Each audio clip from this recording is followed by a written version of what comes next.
This week on The Futurists, Colin Megill. We have seen these basically companies, the political parties as donation-taking entities, collapse under the power of personality on the left and the right.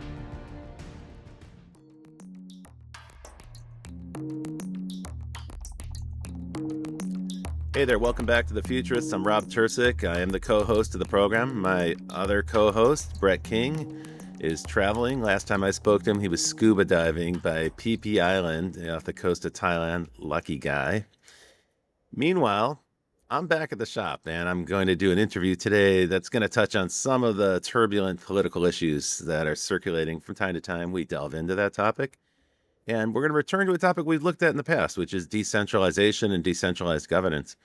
My guest today is someone who's actually taking action. He's been working on this for many years, for about 15 years, building a system that enables decentralized governance, or at least the collection of decentralized opinions. So here is my warm welcome to Colin Megill, a new friend. It's somebody I'm thrilled to know. Hi, Colin. Welcome to the Futurists. Hi, Rob. Thanks for having me. Great to be here. I'm excited to have you. So this is a show I've wanted to record for more than a year, so I'm very happy that you've got the time. Thank you for making time. I know you're very busy. Why don't you start by telling people what Polis is? Just give us a brief overview of what that is, and then we'll talk more about computational governance or computational democracy. Yeah, so as a technology, Polis is an open source system. That means every line of code is available online. All the algorithms are there for anybody to look at. And it's for collecting opinions. Sites like Reddit do this, but different sites have different approaches towards what happens to the data and how they're analyzed. In our case, the idea is that the opinions are gathered. People make statements, and then other people agree, disagree, and pass on those statements. And then we look at patterns. And when we find patterns of groups of people that vote similarly, we want to know what makes them different, and we give that back to everybody so that people know what makes them unique. And we also look for things that look for statements, look for opinions that are bridging. That is the term. It's like a consensus that's informed by the existence of groups from an algorithmic perspective. And if anybody's familiar with Community Notes, we'll get there later. We worked with Twitter for about a year before Community Notes was built.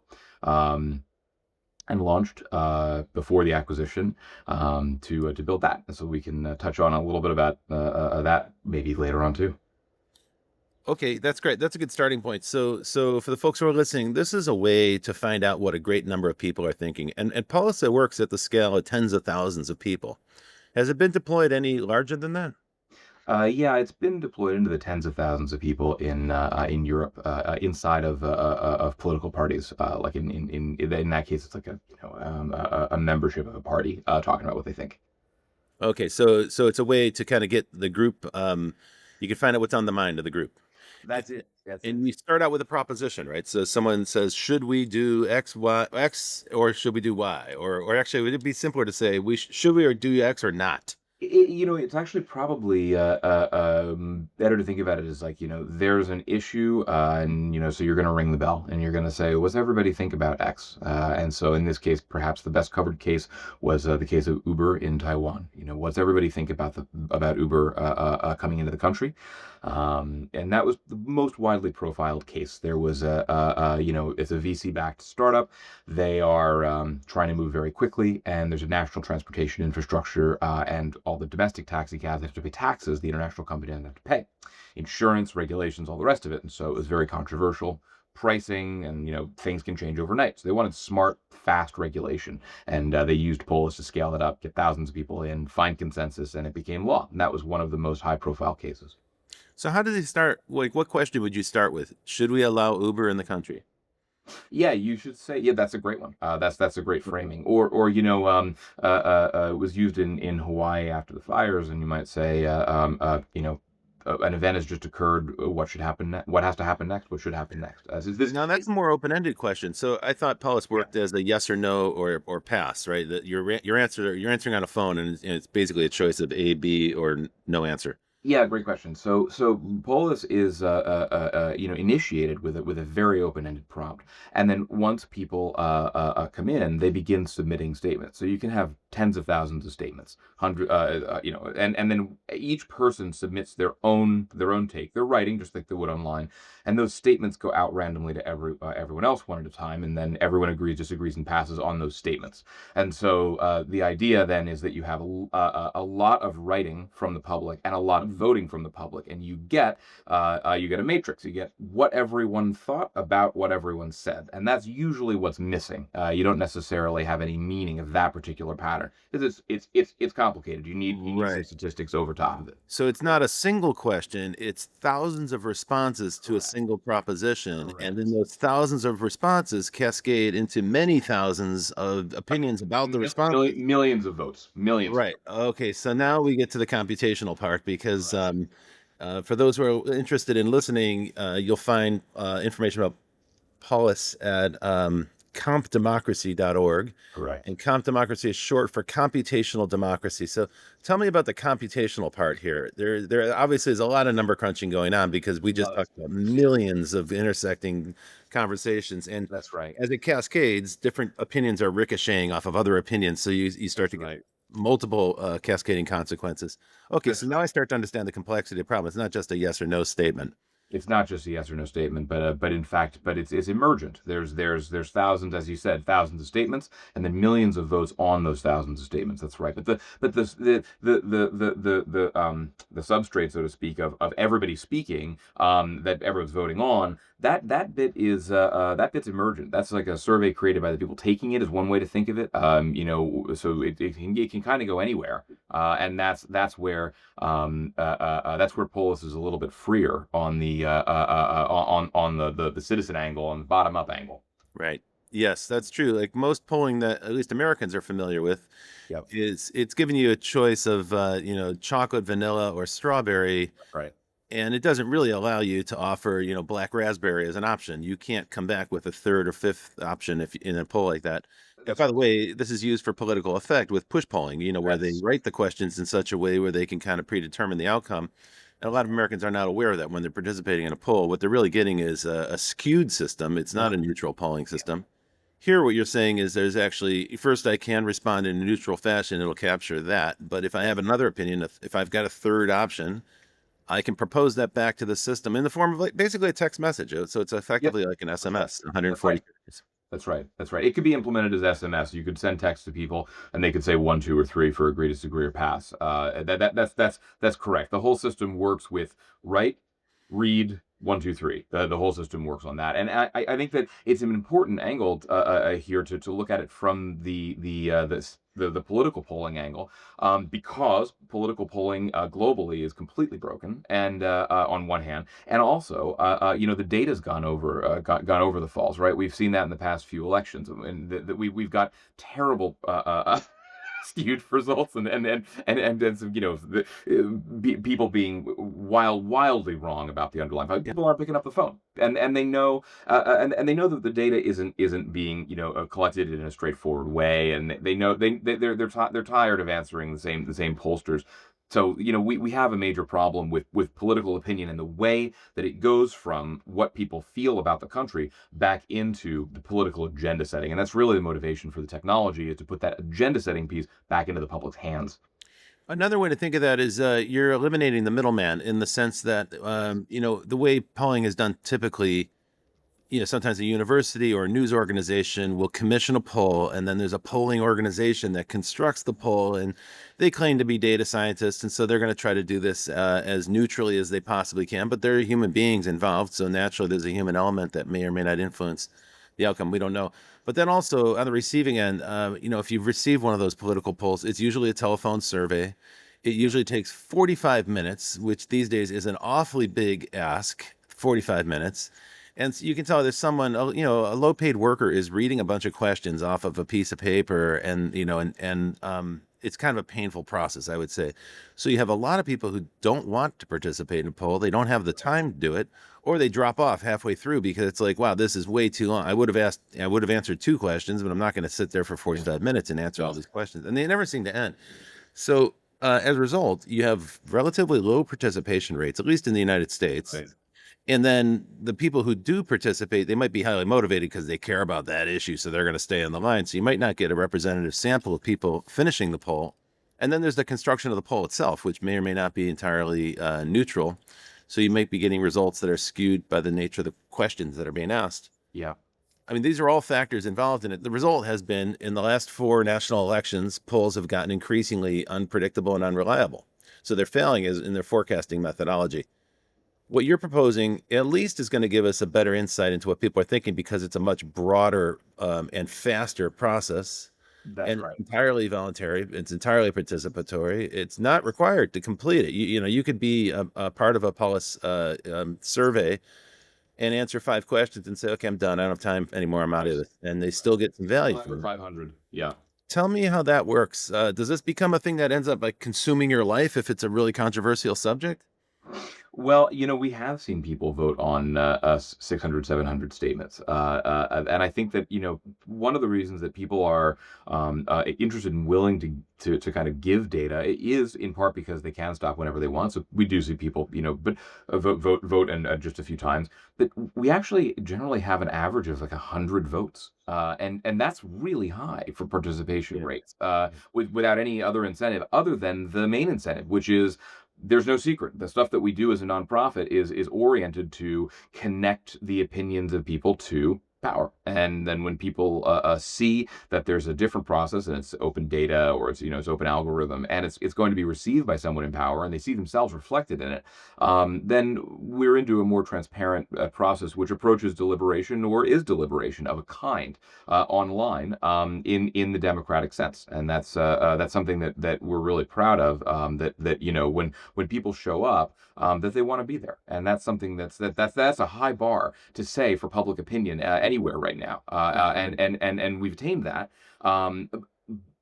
I think in part because of the open source nature of the system. People really see that they're doing something for themselves, and that's the main nonprofit 501(c)(3) bent is to produce data for the public, by the public.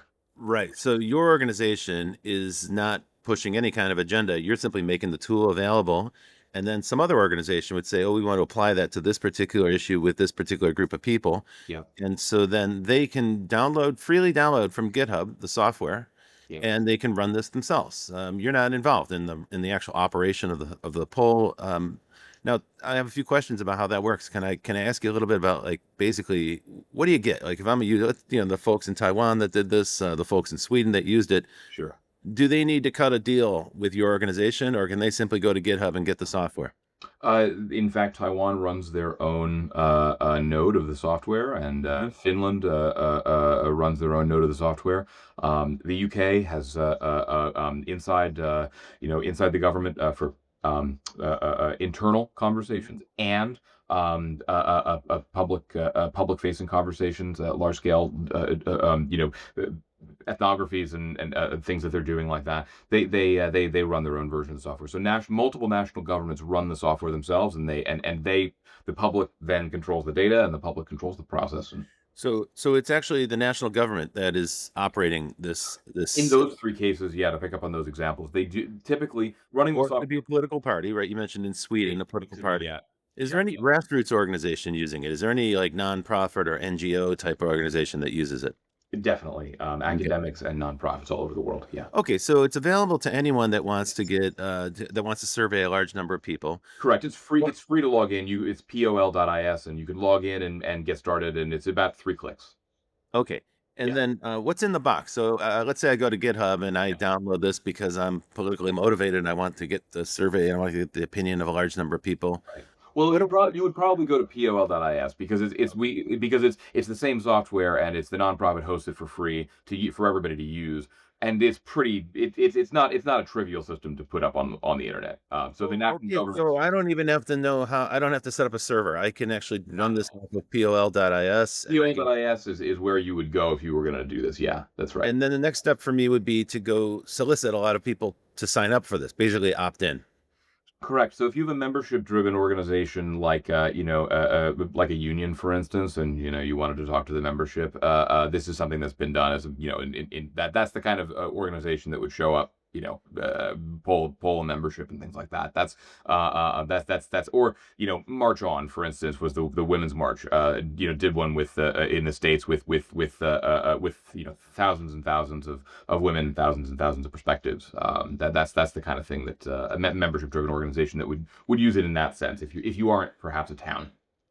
Okay, so if you're already a member of an organization, that's pretty easy. You can distribute the poll to the membership. Yeah, What that's about that's common. what about organizations that don't have members, that they do want to get the opinion of people outside of their group? Now, here you might run into a problem, at least in this country, where there's Mhm. resistance to giving up any information. I don't want my Yeah. number, or I don't want my opinion attached to my number. I don't want the government to surveil me. So people are worried about that kind of an issue. Is that an issue with your system? Well, absolutely. I think that people are voting with their feet, and they're voting with their feet when they hang up the phone on pollsters, and they're voting with their feet when they see an organization that they trust using Polis within a trusted context to move the dial somewhere. And so I think this is really fundamentally about how our systems for opinion built, hosted, distributed, and connected to power. And this is this is a big set of differences and assumption from the norm. Mm.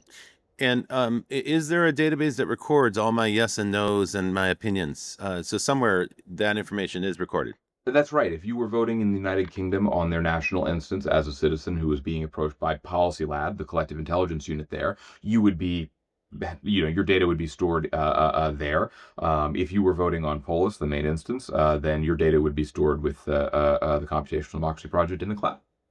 And is there a way to obscure the data so that it can't be identified with a particular person, or does It's that break anonymous, the yeah, system? yeah. So it is it's an anonymous system for voting, and you don't have to log in to vote. That's how polls work. So people come, they vote, and then there's what we would say like cookie friendly persistence after the UK decided they didn't like cookies and Safari doesn't like cookies and things like that. So we do a basic form of persistence, but mostly the security for the system in that sense comes from distribution. If people see the link, it's a long link like a Google Doc, then they're participating. And one of the reasons to trust it is that it's a random number. It's a random number and letter combination. So you're going to a site, but the site is secret. And so people who have been invited have seen it, people who haven't, and then it wraps up. And so one of the most powerful forms of security in that case, just like with Google Docs, long links are if you have the link, you have the link. It's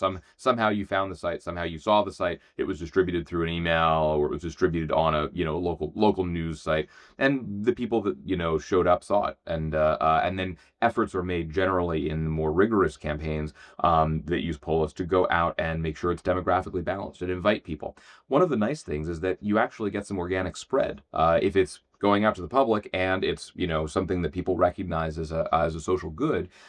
People will bring people to the exercise, and that also is a very upside down assumption for public opinion. So I can see the positive side of that, and because obviously here in this country we have the other problem, which is a diminishing number of people who are willing to be in a poll, right, or That's right. participate in a poll. So if you have people who are so enthusiastic that they're out there championing this poll and telling their friends, that I could see the benefit of that. But you can easily imagine that that could be gamed, right? So if there's a group with a very strong motivation, maybe they're on the payroll of some evil corporation, or That's right. they're really strongly aligned with one side of this particular issue, That's and they're right. going to go out and rally their membership. What would happen then if you were flooded with people who were kind of arriving It's preloaded? it's happened in every single a major poll. People are motivated to do that, and it turns out that we want that. The system is built for scale, and it's built to be resilient to that. Here's the specific way that Polis is resilient to brigading, which is one of the things and also astroturfing. Those two major public opinion gathering problems. So in the case of brigading, let's say we have Uber messaging all of its drivers and saying, go show up and go vote. The taxi driver of company says, go show up and go vote. Well, it turns out that they did that. Both membership-driven organizations responded to the national government by rallying their membership. They went and they participated. Well, it turned out that the most powerful kind of like consensus found was between these groups of drivers who were also citizens of Taiwan. Even the Uber drivers, of course, are citizens. And it turned out that nobody thought that the car should have to be painted yellow. People were okay with using their own car. Everybody thought driver's insurance was important. Everyone thought the taxation system was unfair if the local cabs weren't having to follow the same stuff. It didn't help. It didn't matter because they were citizens participating as citizens. And the algorithm. So there's that side. There is consensus to be found. Hmm. The other side of it is that or actually, it didn't even matter. It didn't to say that it was helpful to have everybody show up, and that should be the bar if people are going to show up and vote. But the other piece of it, which is material here, is that the algorithms in the system are built for this. The idea of clustering people and finding opinion groups, the opinion group is the fundamental kind of deliverable for Polis. You find groups of people that voted similarly, and then you say how they voted differently and similarly to each other and differently from everybody else and what the consensus was between them. This particular property means that if you have brigading, they're going to show up as their own group. And it's okay for them to do that. And they're just not going to swamp everyone else because we're so used to systems that don't have any sense of the property of voting among groups that we imagine that everyone else will get swamped. That's the assumption. That if people come in brigade, that it will null out or negate the opinions of those who have already voted. But in this case, it's kind of a big map. You can think of it as a big map of people that think different ways that's being created emergently on the fly. It's like a bottom up. It's like a political compass for every issue that kind of shows up if you voted in any of those. That shows up as the thing goes along and changes as it goes along. With that, So go this ahead. is super interesting. So you just identified two things that actually strengthen democracy. So the first Sure. one is, it turns out on every issue, there's a lot of stuff that we actually agree on. That's right. And so you're uncovering where there's already consensus, and that might help narrow the scope of what's really controversial down to this little tiny box of That's issues exactly right. because we tend to agree on most of the stuff, right? Even the groups that are completely opposed to each other and they're fighting fiercely, That's right. the things they're fighting about are few in number, and the things they agree on turn out to be large in number. And this is a fundamental of negotiating for people to get to consensus. Like any kind of deal maker knows that you start with what do we agree on and narrow the list of issues down. And that's an effective way, in business for striking a deal, but it could be effective in politics. And the second thing you mentioned there is there's actually a kind of energy that enters in. So when someone is organizing, and motivating their troops to get in there and really lobby hard and answer all the questions in the way that they hope they'll answer them and so on, then there's a natural opposing reaction to that. And suddenly you've got maybe it spreads, it gets more people engaged. And in a way that energizes democracy. It gets people more engaged. Now, to do that, I think you would need to have real-time data coming out so that people can see which way the poll is going. Is that the way it works, or is all the data collected, all the questions asked, and then at the end a report published afterwards? How does it work? Is it real time, or is it It is is real it time. on? The entire system is real time. Yeah. Okay, so you can actually you can see immediately if your group is having an influence and having an Yeah. effect. Yeah. Yeah. You can. You can. Yeah. You can. And are all the different questions and comments, are they surfaced, and in what way are they surfaced to the public? So the that varies. We have a visualization that people can see, and they can see what makes their group their group. They can kind of like see some issues. And I can say that that's one of the most exciting aspects of the next generation of the system, which we're launching. That after some years of R&D, actually. I'm so excited to talk about that, but I have to respond to what you said because you've really nailed the broken polling bit. The wedge issue bit. Okay, that is the whole thing.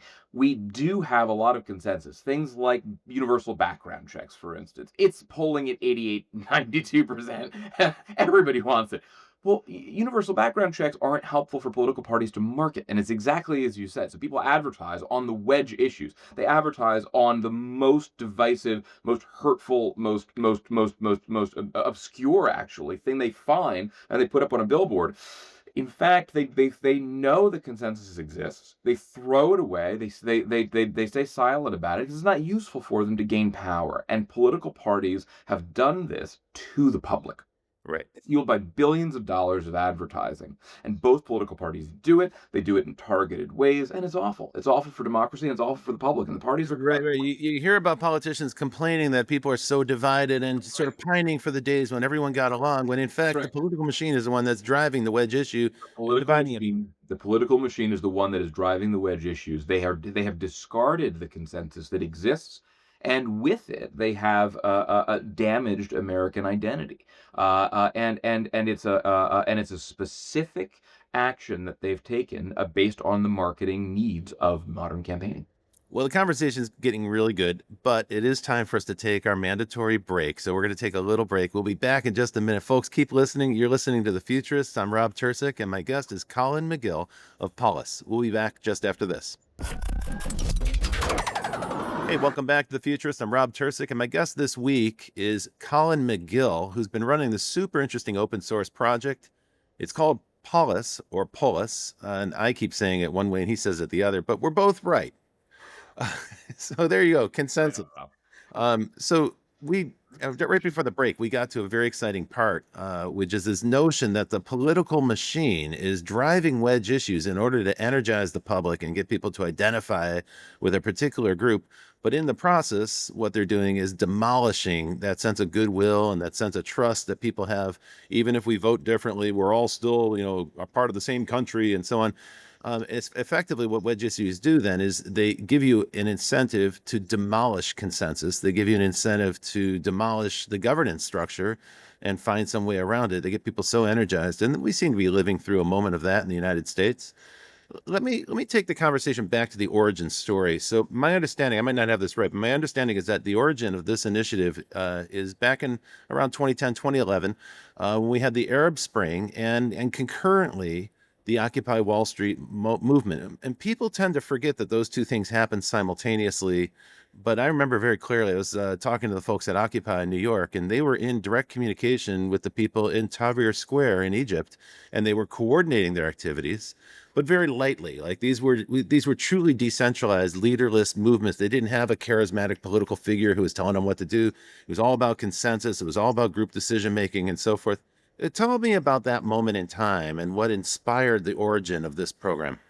Yeah, well, I'd say that I was farming actually. I was organic farming out on the islands of San Juan Island, Washington, Oh, and when Occupy happened, so I was and when Arab Spring happened, and I was far away. My background is in international relations, and I got interested in collective behavior and problems like billion person democracy in India, and you can't get 10 people to decide how to go to dinner. Somebody just picks it. The problems of like decision making and collective behavior across scale is really like one of the fundamental things I haven't been able to put down intellectually for the past 20 years. I'll say, my interest personally in technology and democracy goes back to like, I think really early. I was reading like Tom Clancy and Isaac Asimov in third grade, and I think under my desk, I've just a really passionate about both. But we need more interaction between those two fields because mhm. funny enough, it's happened kind of unintentionally for us. We haven't designed enough for democracy. We haven't designed enough technology for democracy. We're really behind on how we want to communicate with each other. And so I think that when Twitter came about, and it was there for mobilization and there for activism, what we saw was we got people into the streets and very quickly. But then coherence, group decision making, consensus building, and that stuff. Twitter, to put it lightly, is not optimal when people disagree. There's a lot of dunking in 2008 Twitter, and a lot of angry replies and a lot of kind of going off the rails. So, we've got technology that can mobilize people, but do we have technology that can keep them coherent and show them where they agree, even as they grow and even as So that was the gap. That was the gap that you were trying to address. You're trying to fill or address that problem of correct, it's easy to get a conversation started, but right, Twitter turns into a flame war and a that's lot of right, invective and a lot of that's right, groups that's taking right, shots at each other. That that's doesn't right, really lead to consensus. that's right. So what's the flip side of that? How did you develop this? So the technology was developed.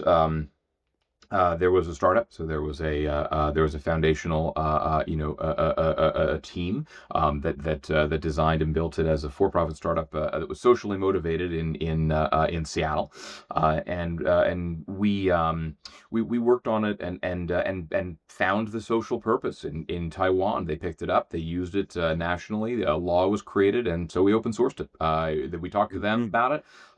They wanted to deploy it, and given that we had national impact within the first couple of years, and we said, okay, well, that's going to be a philanthropic action by the founders there to put the technology into the public realm. And when we did that, we had another path there that meant that anybody in the world could install the technology and control the data and everything else. And it turned out, that's really like a big contrast to other organizations and how they've operated. We did not take outside investment capital. There was no there's no secret other step there. The technology got open sourced, and then it's a 501(c)(3) that takes donations. And so, other organizations that operate like this, like Signal, the messenger that's been in the news recently, secure communications, great software, had a similar trajectory. Moxie Marlinspike founder, builds it, gets acquired by Twitter, and then they spin it back out. They spin the system back out, and then it gets a donation, and then off it goes. So there's a story about nonprofit technology, open source technology, nonprofit systems that are also a big contrast to big tech in general, about what happens to the data, what you assume, what it has to do. And one of the jokes about this, and then I won't go on farther. I promise, is that the way the technology gets built, it doesn't take a whole ton of people to build a technology. It's when you bolt on the sales requirement, and you bolt on the investment requirement, you bolt on all the other things that it takes under capitalism. In fact, a small team of developers can do extraordinary things, and we hope to prove that, like others before us. Okay, cool. You mentioned big technology companies, and you mentioned the profit motive that drives software projects to become corporations, for-profit businesses, Yeah. and then they get encumbered with all the apparatus and all the salespeople and the goals, Yeah. the revenue targets, and all the rest that you Oh, mentioned. yeah. So I understand that process well. I'm sure our audience does as well. You're reminding me, as you say that, of a conversation I just listened to between Tyler Cohen, the economist, and Chris Dixon from Andreessen Oh, Horowitz. yeah. Recent Not podcast. working, but I did it. Yeah, certainly. So Chris is a very thoughtful guy about the topic of decentralization. Yeah. He's written a book on the subject, Read Write Own, and I want to talk a little bit about that. So as background for the audience, there's three phases, they say, of the web. The Web3 community will tell you there's three stages of the web.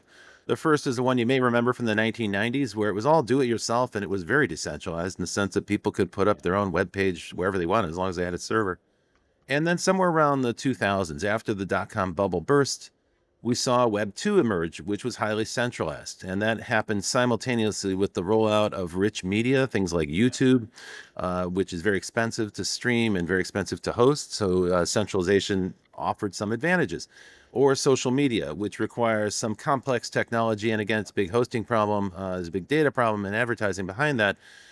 These are things that are easily done by highly centralized organizations. And then what we saw was by the 2010, the rise of these enormous internet companies that now dominate about 70% of the activity on the World Wide Web. And it's almost impossible to escape the clutches of Meta or Google when you're on the web because their reach is so extensive. Google has the largest ad server, the largest ad network, the largest search. It's almost impossible to avoid these companies when you're on the web. And as a result, they have become very valuable organizations. They extract a tremendous amount of wealth. All the industries that they dematerialized and replicated in software on the web, they've been able to siphon the profits out of that. Great for their shareholders. In some respects, great for the US stock market. They have been the drivers of the stock market boom for the last 15 years. But what we end up with is a highly centralized version of the internet, meaning you as an individual have a very difficult time evading the clutches of these companies, and they are tracking every single thing that you do. They call it surveillance capitalism. There have been books published on the subject. And many people wonder, what's the next phase of the web? Will it continue in this vein? Will these highly powerful, highly centralized companies continue to dominate and extract profit? Or could it go back to a kind of decentralized approach whereby individuals are free to create, publish, distribute, disseminate ideas, and reorganize in whatever ways they wish, for profit or from whatever motivation they have?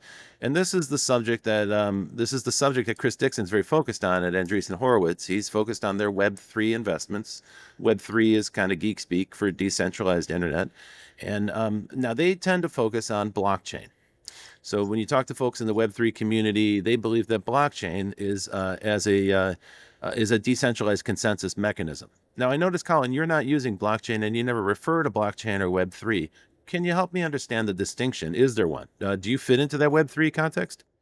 I think that there are lots of people who are in that community that are aware of Polis and love Polis and know about it, and I talk to them over time.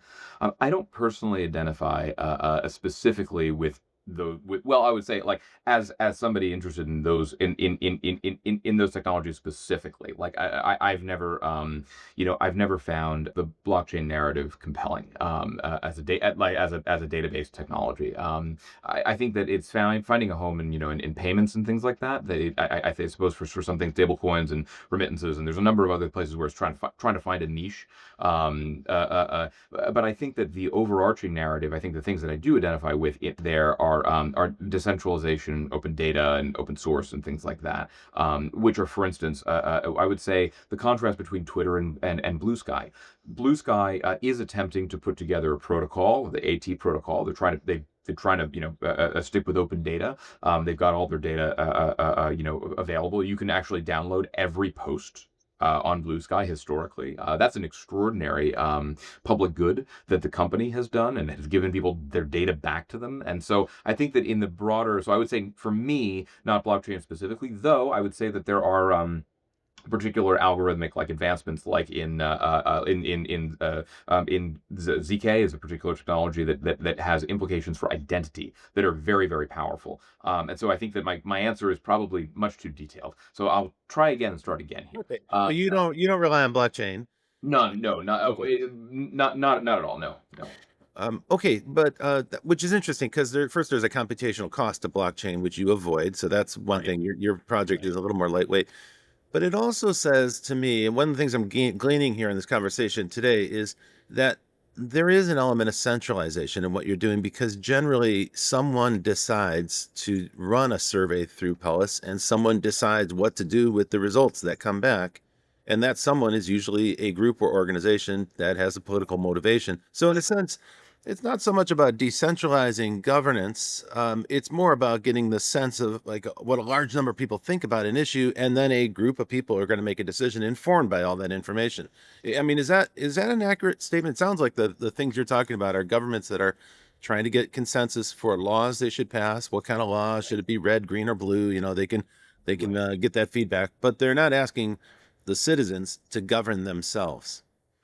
That's a great question. So I think that when we're talking about deliberation in democracy, we're talking about, the citizens among themselves see how they feel, change their mind,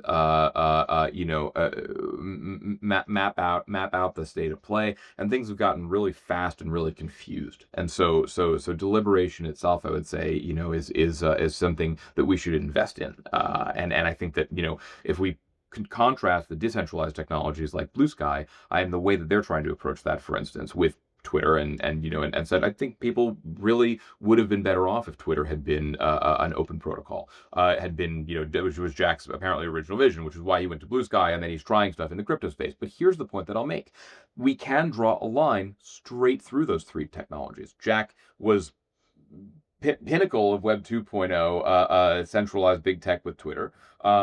He's totally, invested and involved in that, but really wanted to have a decentralized element there. Then he goes and he leaves and he starts Blue Sky, but then he leaves that and he goes to blockchain. Now, the blockchain solutions still have terrible user experience for the public. They're impossible to get set up with. They're rife with fraud and scams. It hasn't changed, and we're a decade in. And I'm not on the boat. But Yeah, fair and enough. no, and fair and to Jack's situation, nobody's on that boat either. You Yeah, had that's Blue true. Blue Sky, Sky, yeah. which was able to win because there was an element of centralization. Even if, I mean, we can say open data, right? Like, so let's say that like Blue Sky has a protocol, okay, which people in the Web3 community generally like to talk about, and they have a and they have a and they have open data, which is extraordinary. But they're centralized. In Blue Sky has servers, and they have people keeping them up, and the servers run feeds, and the servers run the main site. Now you could copy it and run it yourself, but that's still a lot of work. Nostr, on the other hand, crickets. I think like I think that we're in a, we can draw a line straight through, even though it had Jack Star power, even though it had investment, and even though the concept is there with the protocol.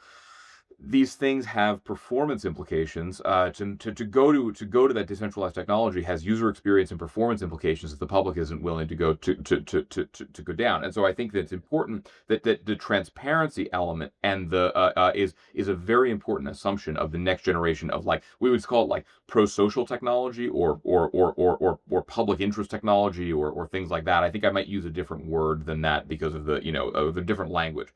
But I think that that the sweet spot that Blue Sky finds, that probably we find as well, maybe Signal finds. Signal is also centralized. Signal is cryptography. It's secure, but it's their server, and they use cloud services. But what they're storing is that.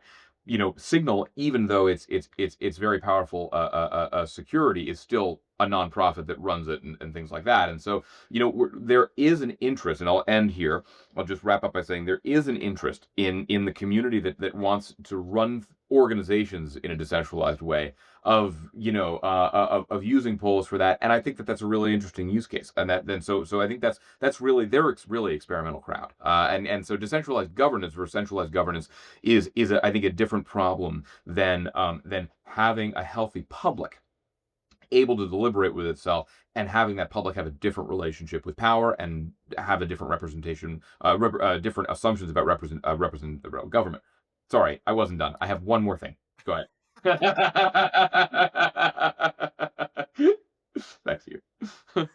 Okay, so when I raised the question about very powerful technology companies that are centralizing the web, in the back of my mind, I was thinking, well, there's actually a very powerful person who is also making kind of authoritarian decisions right now without consensus, without widespread agreement, with a lot of people dissenting in very vocal ways. And that would be the president of the United States. He seems to be operating without even making the slightest effort to build consensus. If anything, he is demolishing it quite, athletically and enthusiastically. It seems to be the way he motivates his group. But if you think about who votes in the United States, half the people don't vote who could vote, and then of the people that vote, national elections are always very tight. They're always down, 51 to 48 or something like that in percentages, and the president of the United States right now is governing with about 30% of the population in full support of him. And 70% either didn't have an opinion or were opposed, maybe more, depending on the day, depending on the latest outrage, the latest incident or whatever. Um, how would Polis help the United States right now in its present situation, considering you have a president who's not that interested in knowing what people think. He probably does know what people think, and when he gets polls he doesn't like, he rejects them and says that they're fake news. So here we have a person who's not that interested in the feedback. The feedback's generally predictably negative anyway. So, like, for instance, should the Democratic Party start using Polis to get a sense of, like, what are the real issues people Yes. care about, and then kind of like, why aren't they doing that? Yes. Yes, that's right. I think that when we think about the party politics, I think that, and you look at party leadership in the DNC, and that's exactly the place where we could say that there's an enormous problem. We have no credible opposition in the country, and we should immediately. And it should be instructed by a broad look at where the public actually is and what they want. I think the way that the Democrats got themselves into this position is that they ended up talking themselves into a corner in a small group, and they ignored an enormous swath of the country, obviously, and how they felt, and that happened repeatedly. Well, well, very much on the receiving on the wedge issues. It's very Mhm. easy to define Democrats by the most extreme example that's that the opposing party can find, and it's easy to do. That's right. It's easy if you're conservative in any country That's right. because the conservatives don't want to change anything, so they're against everything, so they don't have to take any risky positions because they're just about the status quo. That's right. Moreover, they're typically about rich people keeping the stuff that they've got, and they're against Right. redistribution. So it's pretty tough to find a conservative who's Yes. going to say something really boneheaded, unless it's like overtly racist or Yeah. overtly which they occasionally Right. do, of course. But on the other side, if you're the progressive party, then you're about change, you're Right. about inclusion, Right. you're about marginal groups, you're about the people who are oppressed or who don't get Yep. represented, and you're bringing them forward. And sometimes those people don't look like the people in power, therefore Right. you can easily make fun of them and turn them into a caricature and so on. And so we see that play out everywhere. It's not just the United States, Yeah. and it's also quite easy to get the people in the middle. You can demonize those extreme cases, and then that turns And into it happened. it happens routinely, and it's Right. not just Trump. I mean, this goes back to Willie Horton, right? This is a standard Yeah. political play. Richard Nixon, right? The Yeah. Southern strategy, where you create these demons, whether or not they're accurate, there may be no accuracy behind it, doesn't matter because it conforms to a stereotype that voters already have implanted in their head. Now, my thinking is Polis can help us surface other ideas. We talked in the beginning about how wedge issues can kind of reshape the electorate around hate and lack of consensus. But suppose there were a Democratic Party right now. Let's imagine that there were visionary leaders in the Democratic Party. I think it takes an heroic leap of imagination to envision that right now, I don't given think so. I think AOC has. I think that she has both bold, specific, and large differences. I think it's fair. well, why isn't the Democratic Party running the entire operation on Polis? Why isn't there a politician in the United States who says, I'm going to have this up and running, and every time there's a vote or every time there's a decision I have to make, I'm going to find out what my constituents actually feel like, and Yeah. I'm going to go with whatever they tell me to do. Why Okay. doesn't anyone do that? That's a really great question. I'm going to work my way back there, hopefully quickly. And I'm going to say that I think political parties themselves, and this may be a surprising answer to you, but political parties themselves are unelected, permanent, self-appointed institutions that the founders built the country to avoid. The national factional poison is the language that you'll find in the Federalist Papers. It Right. was the purpose of the federal government to avoid national faction. Now that's quite a bit distant. I think we imagine that we have to have political parties because we imagine that that if we didn't, we might slip into anarchy, or there might not be anybody to run the government. But in fact, over we're coming up on like half the country being independent. Now, to me, I'm in a very different. Like, look, we're talking here, okay? Out of how whatever we got, let's say of 100% of the voting public, if you've got 50% independent, you've got 25% a Democrat, and then you've got like half of those that vote, and you got 12.5%, and then you got a few of those in a swing state. I mean, we're really far off here. I mean, a small fragment is determining what We're everybody says. really far off here. I think I have I would say a view on the United States that is much more inclusive than the self-appointed political institutions, so called, of the parties, which have broken down. And I want to say we have seen these basically companies, the political parties as donation taking entities, uh, collapse under the power of personality on the left and the right. On the left, we see the Justice Democrats and kind of breaking away with AOC and Bernie. On the right, where is the check?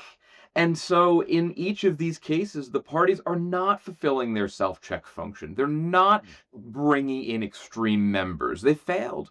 The US political parties have failed, and we are obsessed with them because we don't have or see an alternative. And I think that that's the area that I have the most hope in from our work abroad, is that in disaggregating and decentralizing the issues away from the political vote, that is to say, voting on 1,000 different issues on a binary up down.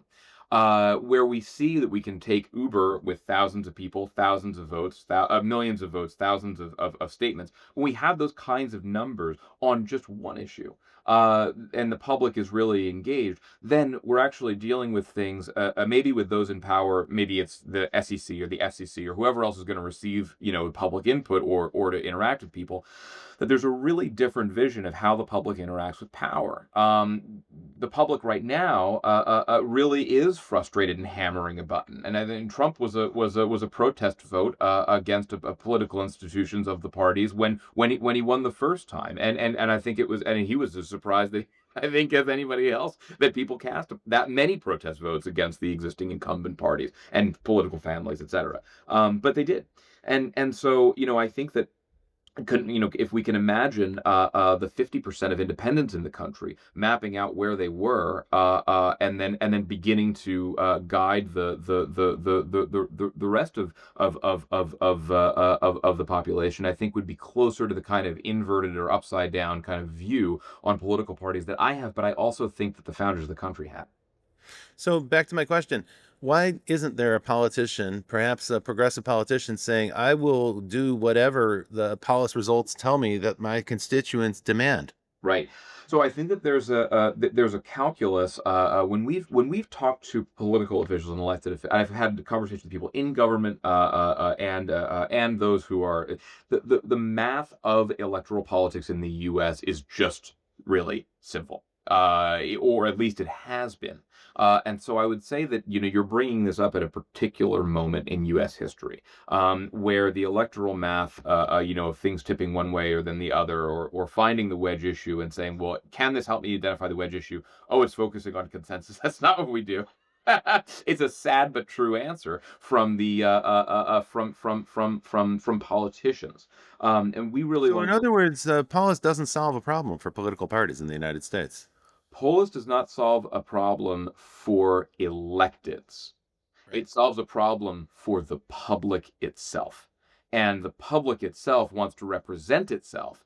And representative democracy should represent the public. So we've got this giant, powerful middleman, if you will, a highly centralized power that's not elected, and that's called a party, a political That's party. right. And it kind of sort of gets this consensus. It kind of creates a consensus if you opt in and It's a identify. big tent. It's supposed to be a big tent that And then some moderates. magic happens in the back room, and they come out with a plank and a Right. policy and a platform, and Right. then that's what they go do. Well, gosh, this has been a fascinating conversation. I want to be respectful of your time, Colin. I know how busy you are, especially these days. I'm sure your services are in great demand. Tell us how people can learn more about Polis and where they can find you on the web. Yeah, so if you want to run Polis in your community, you would just go to pol.is, and that's the place to start. And it's completely free, and open source. Fabulous. It's been a great pleasure having you on the Futurists this week, Colin. Thank you. Next time you come back, I want to talk to you about artificial intelligence and decentralized consensus, because I think there is a whole other conversation we could be having. There is, in fact. But in the meantime, we're going to carry on. Next week, we'll have another futurist joining us, telling about their views and how they're involved in shaping the future. And until then, I shall see you in the future.